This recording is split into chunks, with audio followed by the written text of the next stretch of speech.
Bit Detective, en fait, ça s'est créé il y a déjà presque une dizaine d'années. Ça s'est commencé quand je me suis dit, tiens, j'aimerais créer une murder party. Et j'ai analysé quelques sites pour voir. Et je me suis dit, il n'y a rien qui me convient réellement. Je voulais faire quelque chose entre amis pour un anniversaire. Et en fait, j'ai commencé à créer le scénario tout seul.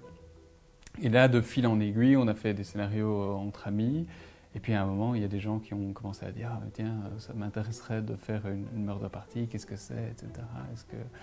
Est-ce que vous pouvez faire un scénario pour nous ?» Le deuxième moment vraiment important, c'est qu'on a créé notre site web. Au départ, juste pour dépanner une amie qui cherchait à avoir un site web pour son travail de fin d'études. Et en fait, on l'a mis en ligne et quelques semaines après, on s'est rendu compte qu'on avait des demandes. Et alors le troisième élément qui a vraiment lancé, c'est qu'on a lancé un projet artistique dans un petit théâtre bruxellois intitulé Murder Party avec 10 comédiens. La grande spécificité de Bit Detective, c'est qu'on travaille non pas juste avec des scénarios, mais aussi avec des comédiens qui jouent les détectives ou les maîtres du jeu de nos événements et donc qui animent et à la fois mettent les gens dans l'ambiance quand on réalise un événement.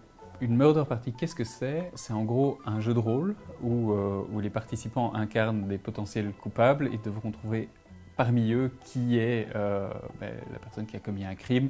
Alors ça peut être très large, c'est pas forcément un meurtre, ça peut être quelque chose de parfois très, très trivial. On essaye d'être le plus large possible au niveau de nos scénarios. Et alors, il y a cet aspect qui est très similaire à l'escape, de recherche d'énigmes, d'indices, etc., qui vont permettre de trouver des alibis ou des mobiles des différents participants. L'équipe de Bit Detective, c'est avant tout Maxime Ancelin et moi au niveau du secrétariat, etc. Par contre, notre grande spécificité, c'est vraiment de travailler avec une quinzaine de comédiens. Et c'est important d'avoir des acteurs justement dans Bit Detective et pour les murder party pour que l'immersion soit vraiment plus grande. C'est justement une particularité qu'on a, nous, chez Bit Detective, c'est que plein de gens font des murder party, mais on est les seuls à vraiment fournir des comédiens professionnels qui permettent vraiment l'immersion et qui vont régler un petit peu chaque passage de la murder party, à savoir l'arrivée du détective. Tiens, pourquoi il est là, qu'est-ce qu'il fait là, la découverte du corps mort ou du vol ou d'une disparition, et après le fait de mener tout et d'amener les rebondissements. Un rebondissement, ça peut être un coffre qu'on a trouvé, ça peut être un nouveau personnage qui est mort, ça peut être une information qui arrive en dernière minute, ou ça peut même être, comme dans certains romans, le détective lui-même qui est coupable de quelque chose. Et donc forcément, il y a un côté acting qui est nécessaire à l'immersion complète. On est toujours à la recherche de plus de comédiens aussi, parce qu'on fait des événements en anglais, on fait des événements en néerlandais, on fait des événements aussi parfois en France. Donc à ce niveau-là, on cherche vraiment à avoir une équipe diversifiée.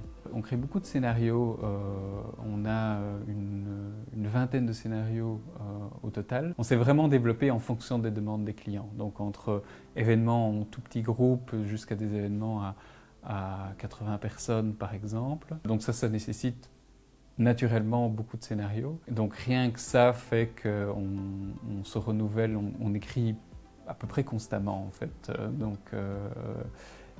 Et à ce niveau-là, ce qui est important aussi de préciser, c'est qu'on crée aussi à la demande du client, on adapte certains scénarios à la demande du client. Donc ce côté écriture est vraiment très très important pour nous. Un team building Bit Detective, ça se passe comme une murder party classique.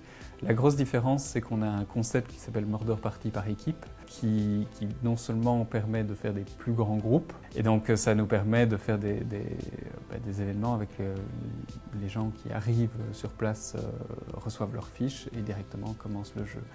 Et ça dure à peu près 2 heures, etc. C'est exactement le même concept que la Murder Party. Et les enquêtes de Bit Detective sont inclusives et la présence du comédien est utile pour ça dans le sens où notre premier but c'est d'amener le contexte mais aussi de les prendre par la main, de leur dire voilà, il n'y a pas d'erreur, il n'y a pas de problème, de vraiment créer cette immersion et de les mettre en confiance en fait. Un groupe ne va pas réagir comme un autre.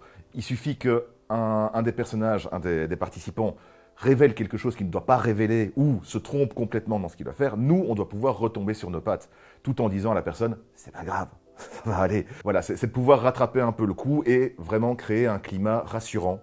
Voilà, c'est un crime, mais c'est pour de faux, ça reste un jeu. Et tout le monde peut participer à sa mesure. S'il y en a qui sont plus timides, on ne va pas les pousser, mais on va quand même les faire participer comme on peut. Kids Détective, c'est toujours dans notre volonté d'être adapté à tout le monde. On a justement eu à un moment donné des demandes, est-ce que vous faites des événements pour enfants?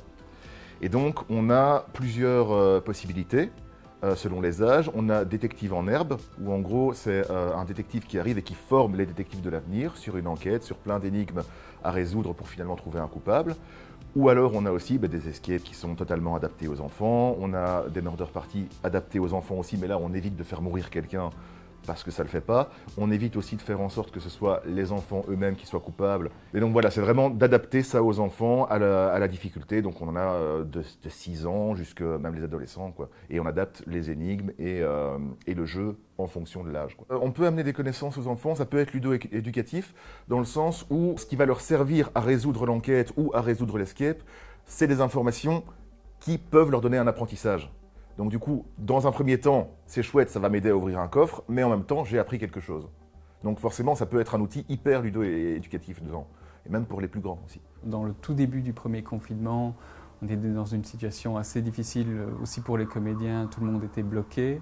Et donc on a décidé de faire ensemble des jeux virtuels créés par Maxime et moi. On en a fait un par semaine pendant plusieurs semaines. Et on a vraiment passé un bon moment tous ensemble, avec tous les comédiens participant à l'aventure Bidétective. Et à la fin de ces jeux, on s'est rendu compte qu'on pouvait les proposer aussi à nos clients via les plateformes de communication habituelles.